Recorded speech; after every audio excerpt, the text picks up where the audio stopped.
walaloo waa'ee hajjii kan qabeenya qabu ka'ee hajjii dhaqa garuu faqiirri immoo shawqiiti saqaqa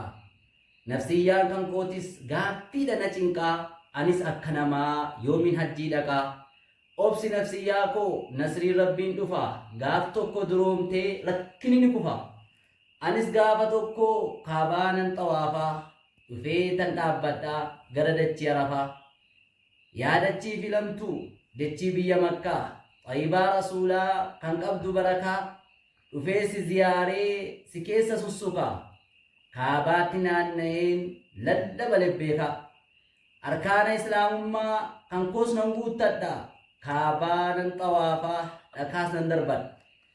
hajar al-aswadiin qabeetan dhungadha rabbii koof salaateen du'aa'ii kadhadha safaan marwaa jidduu ol baheen fiffiigaa dechee minaa dhaqeen dhangalaasa dhiiga seera hajjii hunda guuttadhee ulaagaa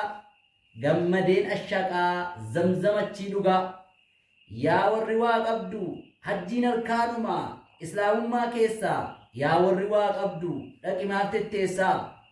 addunyaan hin guuttu yoomuu si gowwoomsa bara dhufu dhaqxee jedhee si tasaasa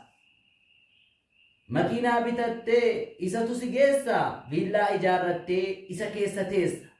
akkanaan as ga'e sheexaanni gowwoomsaa sabiskiraayibiif sheeriin nu jabeessaa wassalaamu alaikum jamaan obboleessaa wassalaamu alaikum jamaan obboleessaa